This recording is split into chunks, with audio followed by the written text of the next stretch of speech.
Hello दोस्तों, नमस्कार। स्वागत है आप लोगों का ऑनलाइन डिजिटल प्लेटफॉर्म पर। और आज हम लोग स्टार्ट करने वाले हैं मध्य प्रदेश सामान्य ज्ञान। मध्य प्रदेश सामान्य ज्ञान में जैसा कि आप लोग देख पा रहे हैं कि हम लोग शॉर्ट वीडियो में मध्य प्रदेश के उपनाम के बारे में हम लोग चर्चा कर चुके थे और मैंने आपको बताया भी था कि इनका उपनाम होने का प्रमुख कारण क्या है। ये बात मैं आपको बता चुका हूँ, शायद आपको पता होगी। ठीक है, तो अब होता क्या है, आज हम लोग मध्य प्रदेश के परिदृश्य में बहुत से ऐसे पॉइंट बिंदु हैं जिनके बारे में अपन चर्चा करेंगे। अब कैसे चर्चा करेंगे देखते हैं।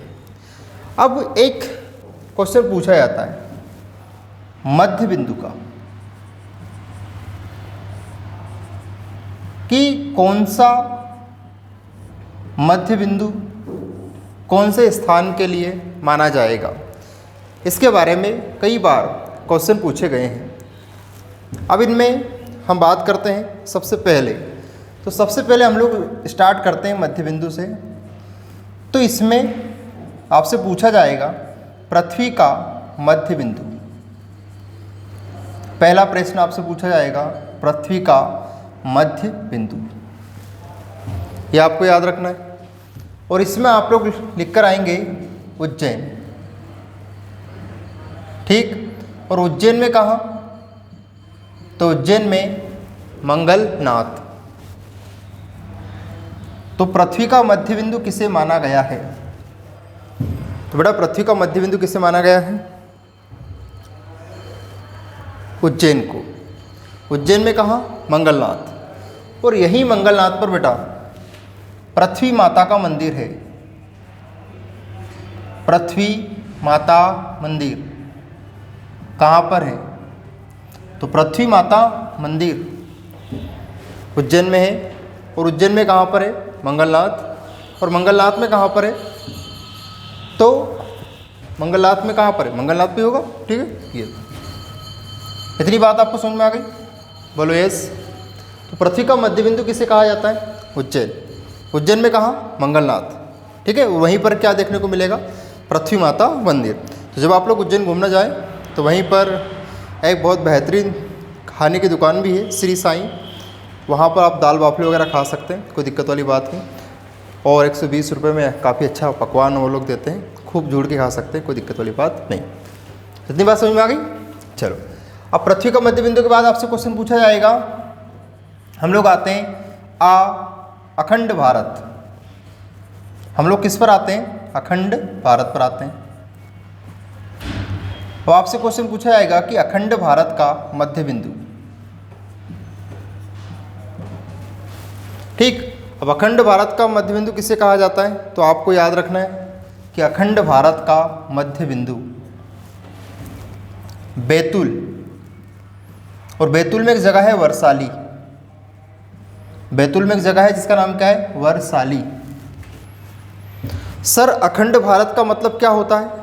तो देखिएगा, अखंड भारत का मतलब मैं आपको बताता हूं कि क्या होता है। देखो, अखंड मतलब पूरा भारत। तो सर पूरा भारत कौन सा? पाकिस्तान वाला भी। पाकिस्तान के अलावा भी हमारे जितने भी पड़ोसी देश है, म्यांमार है, बांग्लादेश है, अफगानिस्तान है, ये सब किसी ज़माने में भारत का हिस्सा हुआ करते थे।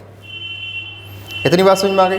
तो अगर उन सबको हम मिला लें आज भी, और हमारा सपना भी अखंड भारत का है, आज नहीं तो कल पूरा होगा, और हम लोग वापस से ये जितने भी देश, छुटपुट देश है हमारे आसपास, ठीक है, इन सबको अपन अपने ओर खींच कर लेकर आएंगे। ठीक है, इनको अपन खूब पैसा दे देंगे और ये रहेंगे कर्जे में, और फिर अपन इनको क्या करेंगे कि तुमसे कर्जा वर्जा तो पटेगा नहीं, चलो हमारे देश चलो वापस। मतलब हमारे देश नहीं, आपके देश, क्योंकि उनका देश ही रियल में भारत है। यहाँ से वो बने, उनसे भारत नहीं बना है। ये बात आप लोग जानते हैं। ठीक है, तो अखंड भारत का मतलब समझ में आ गया। आज का म्यांमार, आज का अफगानिस्तान, आज का बांग्लादेश, आज का पाकिस्तान, इन सबको अगर मैं मिला दूँ तो कौन सा देश बनेगा? अखंड भारत।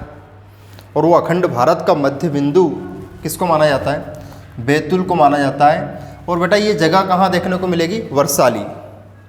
अब सर इसको याद कैसे रखेंगे? तो देखो, भारत के टुकड़े टुकड़े कर दिए इन लोगों ने, जो कि ये सब के सब कैसे लोग थे, बेतुके लोग थे। भारत के अखंड भारत को कन्वर्ट कर दिया किसमें, खंड भारत में, क्योंकि ये सब लोग कैसे थे, बेतुके लोग थे। और बेतुके लोग से क्या बना, बैतुल, और यहाँ क्या आएगा, वरसाली। इतनी बात समझ में आ गई। उम्मीद करता हूँ कि बात आपको समझ में आई होगी। ठीक है बेटा। और थोड़ा जब भी आप लोग पढ़ने बैठे तो एक पेन और एक कॉपी, जो मैं लिखूँ जो मैं बोलूँ उसको आपको लिखना है। लिखने से आप फिजिकली और mentally both of two types हमारे साथ कनेक्ट रहेंगे। ठीक भाई, चलो इतनी बात समझ में आ गई, बोलो यस। आगे देखते हैं। पृथ्वी का मध्य बिंदु हो गया, अखंड भारत का मध्य बिंदु हो गया। अब आपसे क्वेश्चन पूछा जाएगा कि सर अविभाजित भारत का, अविभाजित भारत का मध्य बिंदु,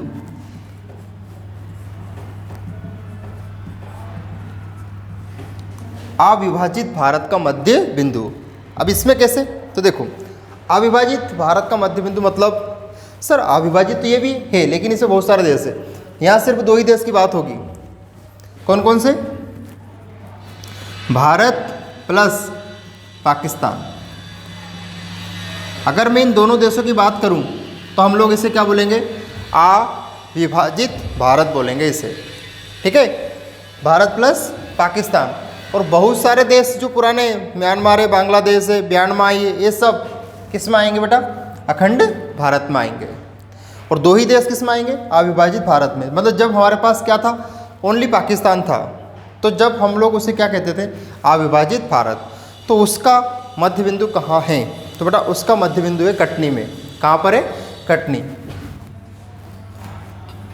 ये लो, और कटनी में एक जगह है करौंदी, कासे करौंदी, कासे कटनी।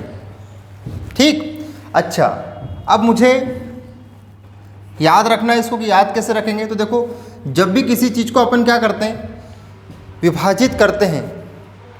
जैसे फॉर एग्जाम्पल मैं इसको 2 भागों में तोड़ना चाहता हूँ, मैं इसको विभाजित करना चाहता हूँ, तो मैं इसको विभाजित करूँगा तो मैं इसको बीच में से काटूँगा इसे, और काटने से क्या बनेगा, कटनी बनेगा। और नी कटेगी तो फिर मैं उसे क्या करूँगा, रोन दूंगा। बोला ना, रोन दे भैया, नी के बने तो बोले रोन दे, ऐसा। तो कटनी करौंदी, कटनी करौंदी, कटनी करौंदी। उम्मीद करता हूँ कि बात आपको समझ में आई होगी। ठीक है बेटा। तो अब भारत प्लस पाकिस्तान अविभाजित। अब सर और मध्य बिंदु से कैसे क्वेश्चन पूछे जा सकते हैं, तो देखो यहाँ इसके बाद अपन डायरेक्ट आ जाते हैं वर्तमान भारत पर।